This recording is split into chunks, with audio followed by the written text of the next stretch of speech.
Hey y'all, and welcome back to Miss Your Trigger. I'm your host Steven, and first and foremost, with this new video out, we just want to apologize. We know it has been a very long time since we've been able to do any content. The podcast has gone off the air for a little bit, and we are just so excited to be back doing content, doing videos. This is our first attempt at restarting the channel up and trying to get some content out there because we see that the casual community needs something to focus on other than some of the negativity going on right now. If you're not familiar with Mr. Trigger or MYT, we're casual content provided by really casual players who just really love the game, and we're not so concentrated on winning. We really just have a air of fun and exciting and new things and new challenges that we want to do and play. Without too much of a intro, so to speak, we are playing Historic on MTG Arena. If you're not familiar with Historic, it's a fairly new format. It's been out for a while, but after the most recent release of some new cards that came in, we got really excited. About a year ago, I remember it was when the Mythic Championship was brand new. I think it was Mythic Championship 2. Eli Loveman actually went and beat a lot of decks with a 5-color humans deck. And with everything going on in the world right now, not going to try and push too much of a message, but I just want to remind everybody we're all human, and the biggest takeaway from these things that we do in Magic is we can apply it to our everyday lives. And that's why I love the 5-color humans deck that I've built in Historic. So we're going to talk about the deck real quick, and we're going to go through a couple of games that we've played. And it ended up being a very fun deck to play, and let's talk about it. So first and foremost, we are using the companion mechanic. I have gotten some rest since we actually filmed Red Eye Fights, but I'm still a little sleepy. Just getting off a 12-hour shift and talking about Magic. The most difficult game in the world is not mostly the most conducive thing in the world. So we are running Gigantha, the Wellspring, as a companion in this deck because none of our creatures in the deck run double colored mana cost, and it's just a nice little value card that if you end up on turn 3 with not a whole lot to do, or even turn 4 not a whole lot to do, you can put this into your hand and maybe by turn 5 be able to get it out. But the deck is, like we talked about, mostly humans. So when we say humans, we're talking about the creature subtype of human. And there's a lot of payoffs in the deck that are relative to that subtype. But going back to one of the inspirations for this deck, about a year ago, I want to say it was back in April of 2019, Eli Loveman actually took the humans deck and beat out Affinity and beat out Tron, some real haymakers in the format. He took this toolbox style deck, meaning that you bring in different things that do specific matches, kind of like sideboarding, but the big theme here is that most of the time it's a human creature that is going to be doing it for you. So the reason I say that is to say this: we have some big payoffs in the deck that are specific to humans, starting with the General Kudro of Draenith. And I'm probably mispronouncing all this, but it's all good. Again, just got off work this morning and just wanted to come play some Magic and bring some real casual content to the table. So, the General, if you will, has an Anthem effect. Other humans you control get +1/+1. And that's part of the inspiration behind the deck. We're going to lift each other up. All humans are going to just lift each other up with love and Anthem, and we're just going to boost everybody's power and toughness. And this is pretty relevant because every creature in the deck is a human. And because of that, as soon as the General hits the board, we're pumping our entire team. We're making them harder to remove. And we're just trying our best to get a nice big board full of all different types of humans and wreak havoc. Some more payoffs we have in the deck is stuff like Sanctuary Lockdown. And if you notice, these are new cards from Ikoria. Again, humans you control get +1/+1. It's basically the same effect that the General has, except the General does have an enter battlefield effect, stuff like that. But basically, we have these pump effects in the deck. Also, Judith gives all other creatures we have +1/+0, things of that nature. And then we have some of our utility stuff and our value stuff.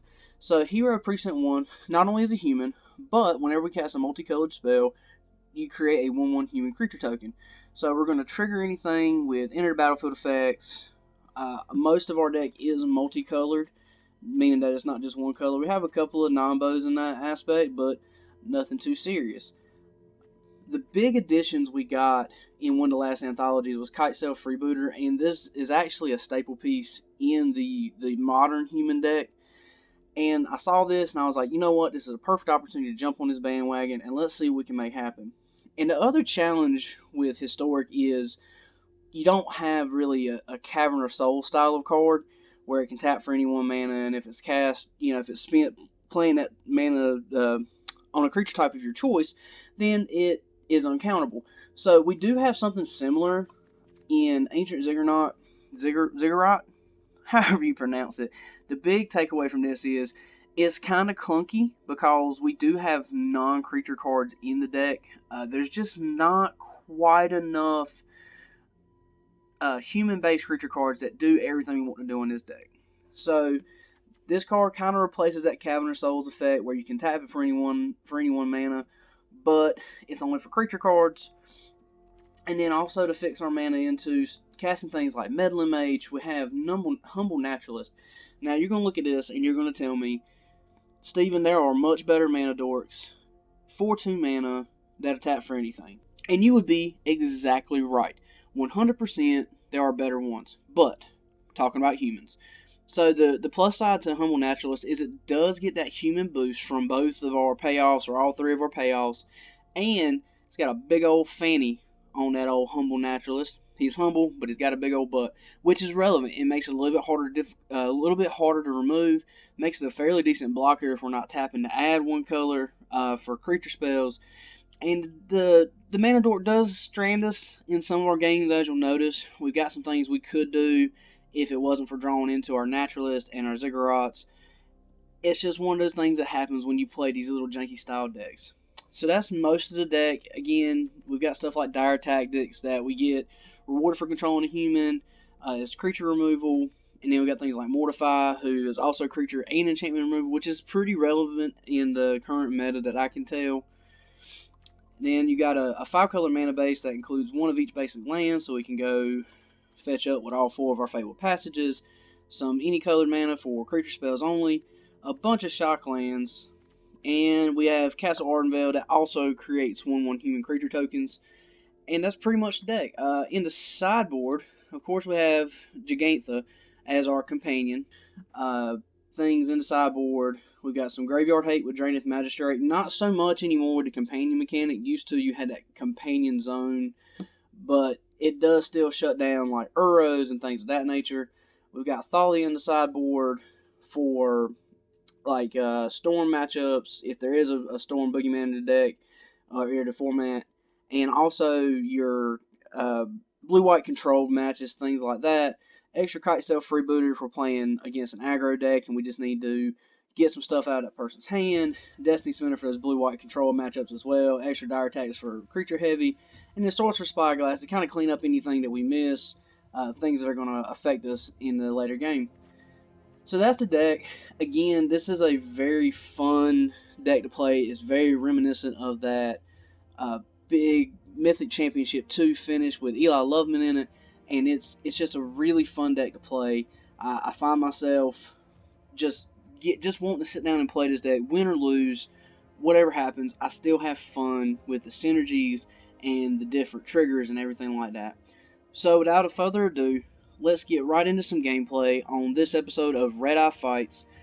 You can tell in the gameplay I was pretty tired when we recorded it, and it's pretty obvious. So anyways, thank you guys for watching, and we'll get with you in just a minute. Alright, let's get right into the gameplay. So, this is our first match against... I'm trying to remember what the match actually was, so we'll go through it. Really good starting hand. We've got some of our mana fixing. We've got our general on board for our anthems. So, let's give it a try. Always say hello.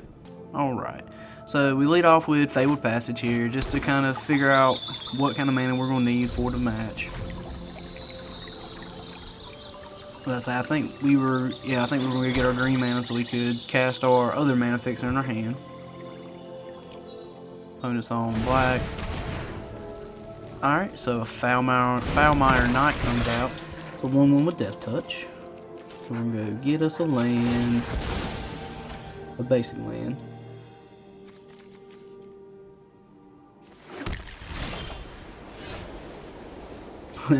And this is the part you can tell I was pretty tired because I didn't even realize that I needed to go get green mana to actually cast my mana fixer.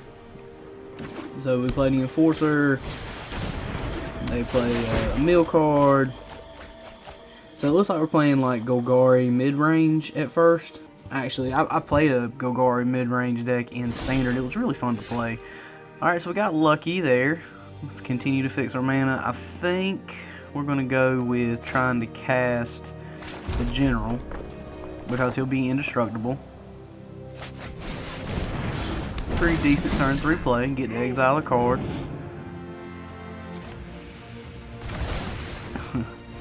And then we do something pretty silly. We're going to attack in.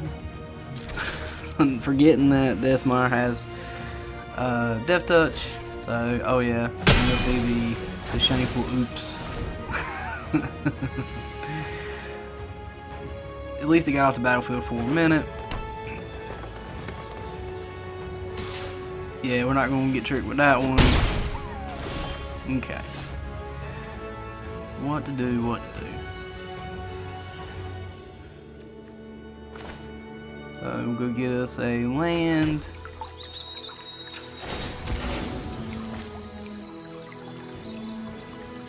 Yep, that way we can fix our mana for our future creatures we're going to play.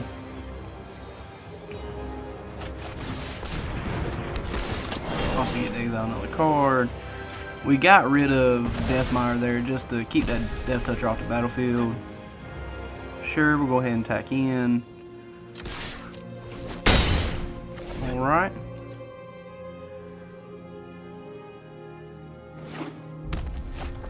Alright, got a mana door.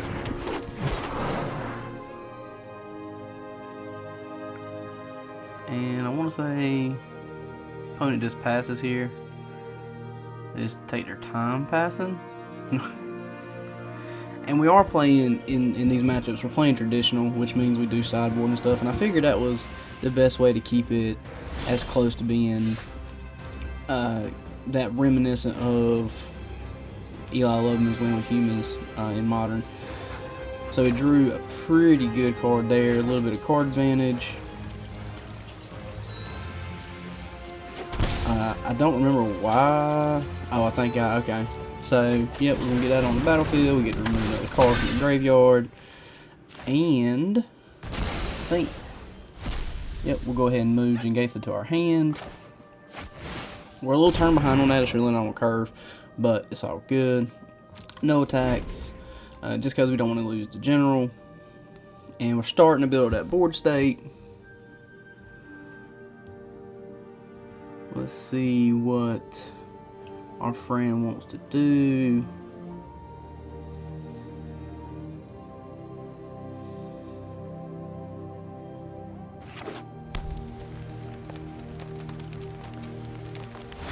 Alright, start that card value train a rolling. So we hit that extra land. We've got some creature removal on hand. We've got a backup General if we need it. I think we're gonna go ahead and slam Jengatha. So we're gonna try and tap our mana accordingly so we can have enough to maybe cast. Yep, so we can have enough to cast the Dire Tactics if we need to. If we need to get a big baddie off the field. All right. And we're just going to pass up this attack step. Again, we don't want to trade our General for Glow Spore right now. What you got, opponent?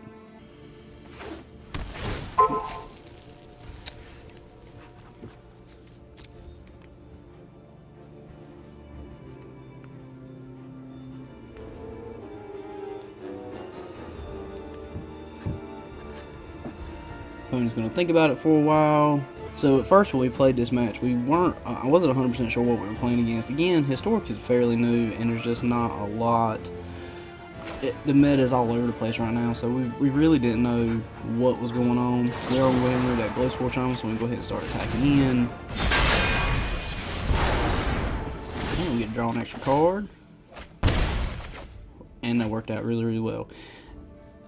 Meddling Mage here is a little weird as well. Meddling Mage in the main of a format that you don't really know a lot of the cards in is one of those things that's kind of like, I'm going to guess. So you can say, I think about it here for a minute. And again, if this seems kind of odd or weird the way this is sounding to you, I apologize. I'm actually doing a voiceover. It's the first time I've attempted anything like this. I was extremely exhausted when I actually recorded this before I was able to get some sleep. And I figured I didn't want to listen to me yawn and get all teary-eyed by yawning during the recording session, stuff like that. So we'll go ahead and get a good attack in here. We can there's not a whole lot of fear. They've already fired off a card draw spell, so we're pretty sure they don't have anything like a Death Touch, Flash, or anything like that. Opponent's reading some cards and take the 2. Alright. And we can also go ahead, we've got some options here. We could mortify something on their turn. I don't see a whole lot of reasoning. Legend ruling ourselves on the general. See, perfect, holding up that mortify. So normally that's a big board wipe for the green deck, but because we're just destroying it and not dealing any damage to it, let's go ahead and get that out of the way. And Opponent doesn't want any more, scoops it up. Cool deal. Alright, so we're going to sideboarding. We're playing basically a creature deck, so we don't want any of the non-creature stuff. We're going to get that out. And if you'll notice, we did do some changing between games 1 and 2, where I changed up the sideboard a little bit, the one we actually did the intro with, because I realized later on that I thought Ratchet Bomb was really, really good in this deck, but then figured out that it was, because I played some token decks the other day, and it would have been really nice to have it on 0 just to blow up the tokens, and I was like, oh, wait a second, I run tokens. So this first game we played with a little bit less conducive sideboard, but it ended up being pretty good anyways. Yeah, we're going to keep this. We've got mana to cast Humble Naturalist. We've got a turn 2 Kite Sail as well. We're going to get some out of hand. Druid Dire Tactics that we can cast. So this actually looks really, really good for us. We have to wait a turn. The only one problem I see with this deck is you don't really have a 1 mana human other than like Soul Warden, so you don't really get that turn 1 play most of the time. Shock here, fire off Kite Sail, and we're getting ready to learn what this deck is all about. You'll see me hover over it and I'm like, oh. So it's a Kobold, like Jund Sacrifice deck, and I was like, oh yeah. But they were playing the Reanimator version, so we go ahead and get rid of Bond of Revival to keep them off that Reanimator tactic.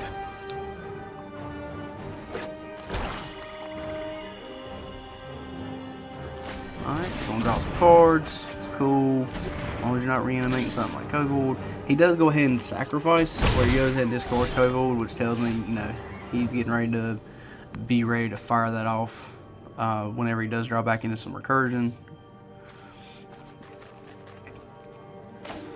So yeah, we don't have any really great 2 mana creature plays here, so we're going to go ahead and try and fix our mana. No need to take life. And we'll go ahead and swing in there for 1, because we're more than likely not going to block that. 1/1 Death Toucher. You can see in the video, like, I'm really taking my time, because this is, again, I'm exhausted, trying to make all the right decisions. I've already made a couple of boo-boos in game 1, so opponent thinks about it for a minute here, trying to figure out what they want to do. And see, and I think this is like a trend in Historic right now. You're not really sure what decks are out there, you're not really sure what to do, and that's a bedevil. So they're going to get their reanimation packaged back together, No, we're not going to fall for that again. We know that has death touch. Alright. So we've got some more land to kind of fix our mana. And I think here, I actually, if I remember correctly, I actually screwed this up. Or did I remember? I'm not 100% sure what happened. Okay, so I did. So it looked like I was getting ready to mess it up. So we got to do this. No, I did end up messing it up. I knew something went right.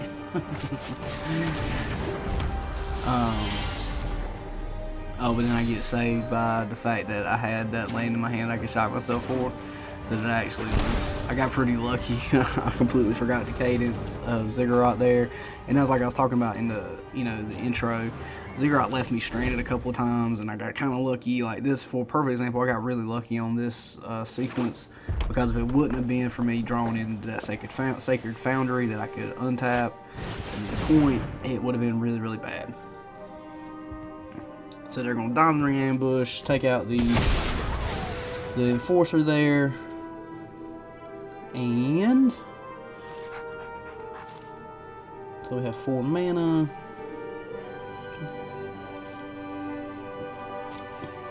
Yep, go ahead and swing in for one opponent.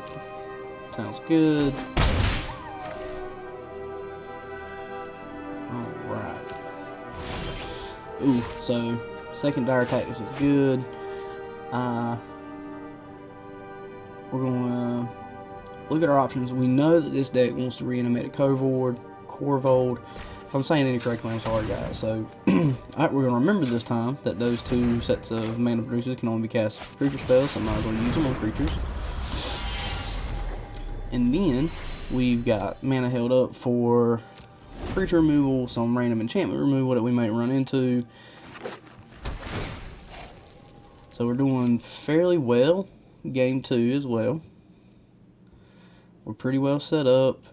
We are scared of that Bonded Revival. There it goes. Unfortunately for our opponent, we do have an answer to this.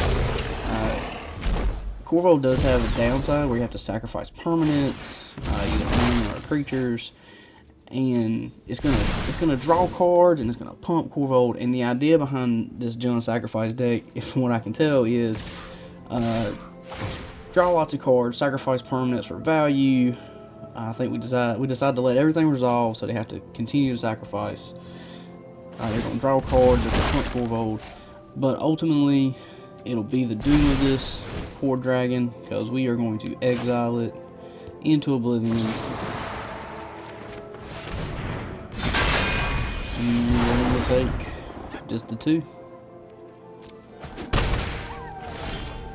So getting the big baddie off the board was absolutely a must. So here we're just gonna go ahead and get another blocker out, just in case the opponent decides to play something low to the ground and hasty. And then we'll be able to hold up. So you see me hovering over this. I've forgotten that the Enforcer actually has another mode where you can exile a card from a graveyard, and if it's a creature, I think you gain a life maybe? Or no, you get a token out of it. So I was just making sure I had that correct. Pretty sure I could attack in and hold up the activation, maybe get chip in for a little bit of damage. They're going to think about it for a minute.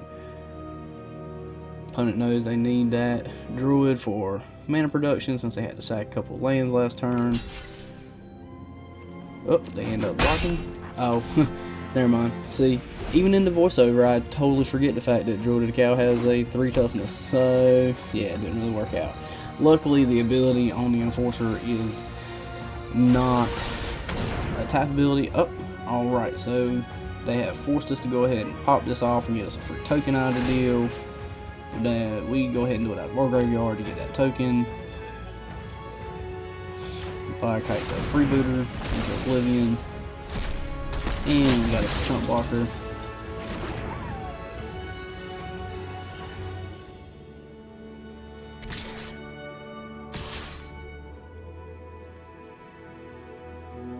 Thinks better of it. Oh, no. So yeah, we're not 100% sure why this attack went through. Maybe the opponent was just kind of running out of options. So we're going to block and absorb, lose that, and possibly the best draw we could have come up with. Not forgetting that we have to tap these for creatures only. And also being able to hold up Mortify or Dire Tactics, whichever one is the most relevant at the time. Get that instant take on the board, remove some stuff out of the graveyard, knowing really well that we need to get that Bond of Revival out just in case they recur it, because we do not want to see another Core Vault even though we have stuff held up. And we're just going to pass back. Really just want to keep our options open. We're wanting to eventually flood the board. Firebrand, sure, not a big deal there. I guess if we get tricked into blocking, we can deal damage or something, but more likely we're not going to block. Yeah, no. Matter of fact, we're going to go ahead and remove the 2/2 Death Toucher, just because it's a thorn in our side and we're getting kind of low in life total. Go ahead and get him out of there. And then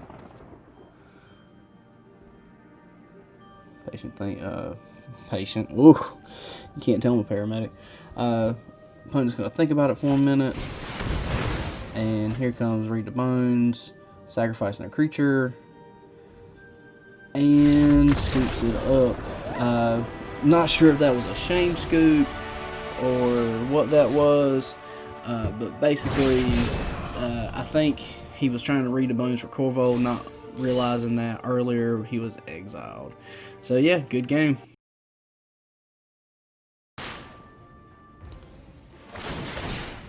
And here we go with just an amazing game underway. Oh yeah, that's right. Just kidding. Oh boy, oh boy, oh boy, oh boy. So yeah, that happened in game 2.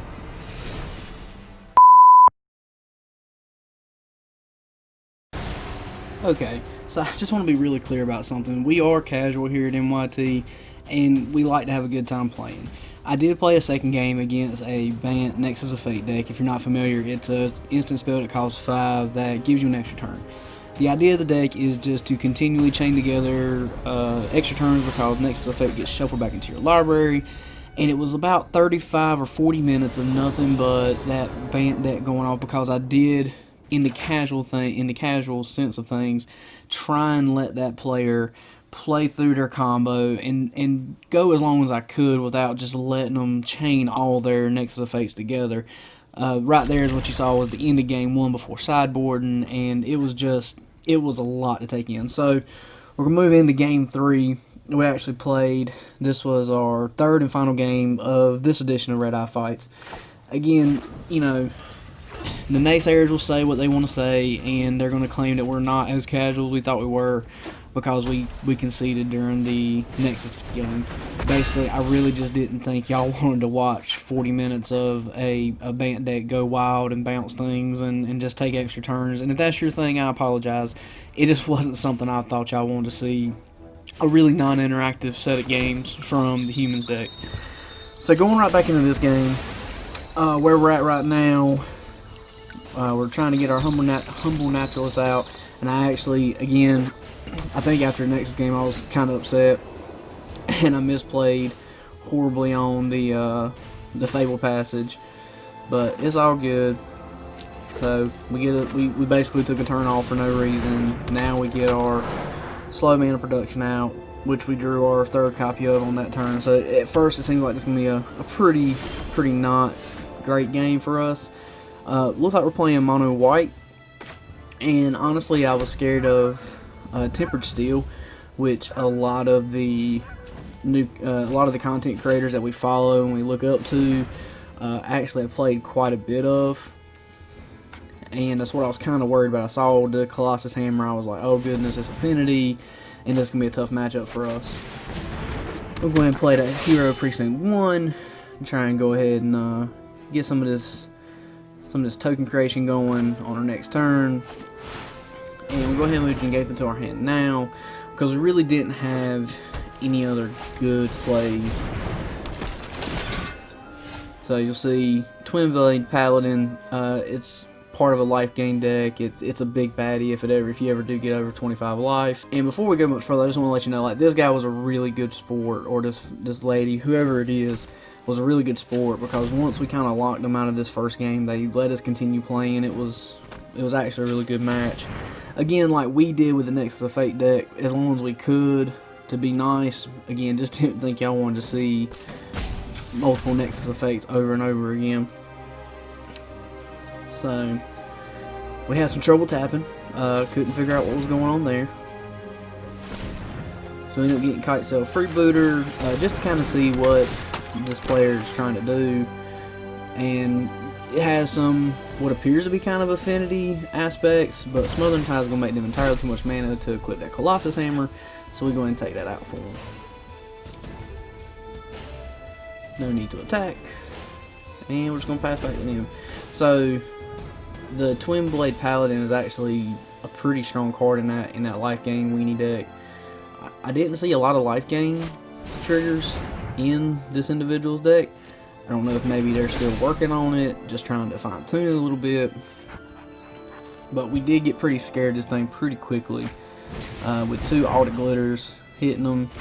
Unfortunately for him, we did have an answer, and Mono White's kind of not your most interactive deck. I actually played one a while back on Red Eye Fights. It might have been the very first edition of Red Eye Fights, where we used the Johnnies and basically the standard version of Soul Wardens and things like that. So exile that, get rid of those Audit Glitters, and then, so no need to shock ourselves. We're actually going to go ahead and play that Meddling Mage, and go ahead and call Twin Blade Paladin, because we know there's one in the player's hand, and it keeps them from playing that card. We even get like a nice from the opponent on that. So again, really good sport we played. Love to, you know, hit up this person again and play him again. But yeah, so we kind of just start chipping away at this point. He can't play the only creature in his hand. We kind of left the player stranded with that Meddling Mage. And from here, we do a pretty decent job of closing out. Again, just trying to find the best line. We're gonna make a bunch of tokens. I think eventually, towards the end, we end up just swinging in with 9 different creatures, just holding up our mana producers to get yet another third copy of the Humble Naturalist out. And this was one of the best games we actually had when it came to this 5-color Humans deck. We got to play a bunch of our different pieces and just really had a good time with this. We kind of went wild. We had some of the perfect disruption, and sometimes it happens like that. Even when you're playing the not strongest deck in the world, sometimes you just get these really fun go off style games, and that's one of the things I love about playing a format that just isn't, you know, fully rounded yet, because you can have games like this. So here we go, we're just going to all-in attack, can't block but 1. And again, super great sport on the other side. I found most mono white players who play standard and historic and stuff like that, normally pretty good sports. They know they don't have it's not the strongest deck in the world, doesn't have that much interaction, but still. So as far as sideboarding goes, I think we ended up we cut everything that had anything to do with non-creatures. We're going to bring in all our creature removal, all our hand disruption, and try and take them off of early stuff. We don't really need life gain in this deck for this matchup. And again, we talked about earlier, it kind of messes up your curve, so this deck doesn't really have a lot of turn 1 plays. But the way we can ramp and mana fix to try and get those big anthem effects and stuff like that really turns the tide for this deck. So eventually we end up going down to Judith and going back up General's Enforcer, because General Enforcer does make our legendary creatures indestructible, which is nice if he does happen to resolve that Twin Blade Paladin and ends up with some life gain on the stack and having a double striking creature. It helps to have some indestructibility. This was an okay hand, but I think I mulliganed because I didn't have enough plane sources. I mean, had some interaction, had where I could probably play hero, But after playing Hero, I was kind of stranded. This was a little bit better. I was able to, fire off Freebooter. That's a turn 2 Freebooter. Little clunky with the fact that it's a Ziggurat, but we ended up deciding to keep it, and we're actually going to ship. Do we get rid of, Mortify, because in this deck, playing against this individual, Mortify is good, but getting rid of the creature is even better.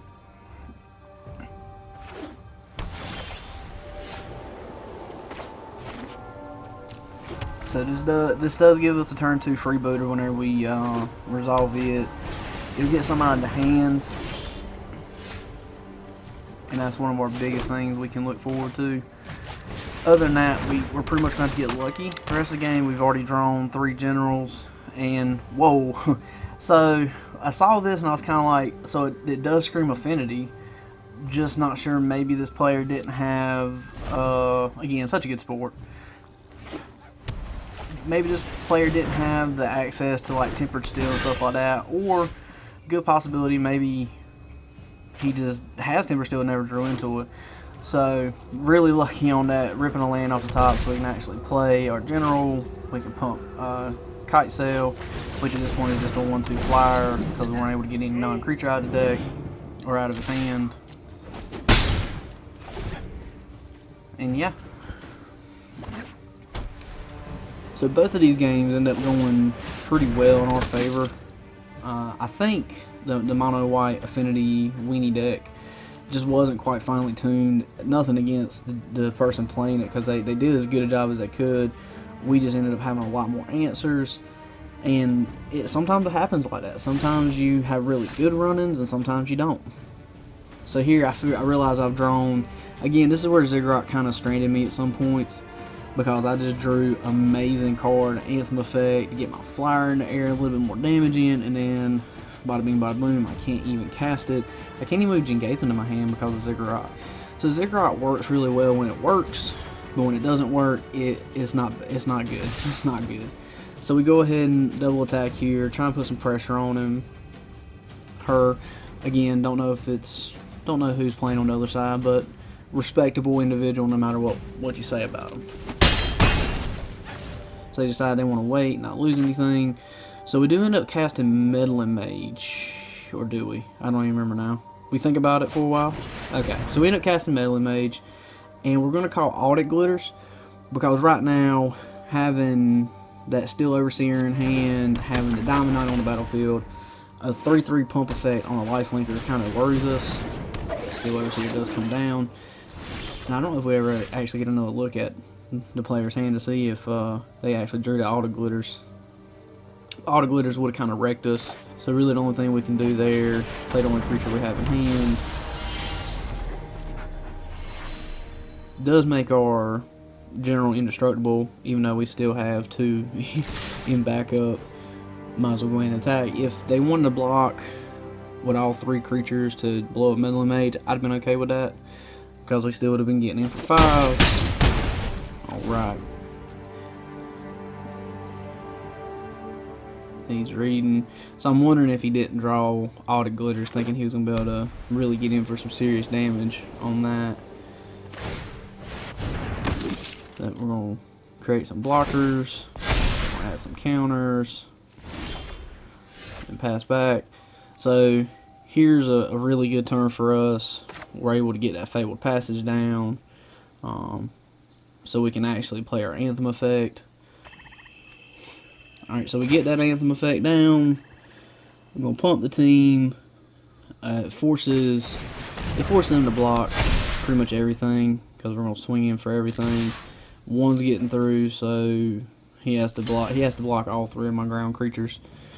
Again, this game went really well for us, and it helped that we were playing against a deck that doesn't carry normally a whole lot of interaction. He does get a draw card, and we're okay with a crackback of 2, or even if, and the biggest thing is he can't get the Auto Glitters down to give it a big pump and sneak in for damage. Either way, you know, we're kind of outvaluing this opponent, or outrunning them. We're winning that race handedly. We're going to get this land because we can. And we're going to go ahead and main phase this dire tactics to go ahead and get in big attack. Only one creature can be blocked. Opponent's on 4, and yep, that's pretty much the game. Again, just a really good sport who played in this match with us and ended up just letting us do it. And big attack. It's noted we could have actually gone in and tapped down his creature and all that, but we figured, might as well just go ahead and swing in. Alright. And that was the game. And as always, good game. Alright guys, so thank you once again for tuning in to this episode of Red Eye Fights, where a very tired paramedic came in and played a couple of games. Honestly, the overall feel of the matches that we had was more or less we played some not so strong decks, and then we played a really strong super meta deck in the Nexus of Fate. Again, we took it with a grain of salt and still ended up having a really, really good time. And that's the whole point. That's our whole message, is even when you get wrecked, even when you lose right out, you can still have a good time playing the most difficult game in the world, but also, in our humble opinion, the greatest game in the world. We really hope you've enjoyed the episode. We really hope you have learned a little bit more about the new historic format, and we hope you're enjoying that. Please don't forget to like and subscribe to our YouTube channel. We apologize again for that really long hiatus. We're going to address it in a future video. We're going to talk about things that have been going on in the world along the COVID virus, and how most of our play group is all health workers. So we've been really, really struggling to get together and play, but we still found time to escape to this world that we so enjoy in Magic the Gathering. Again, thank you guys. If you haven't already done it, please go like our Facebook page. We try and post as often as we can. Obviously, that hasn't been the case here lately. But again, please like us on Facebook, subscribe, hit the bell icon on, ring our bell on YouTube so that you can get notified anytime our new videos come up. And as always, remember to have fun and keep missing those triggers. Y'all have a wonderful day.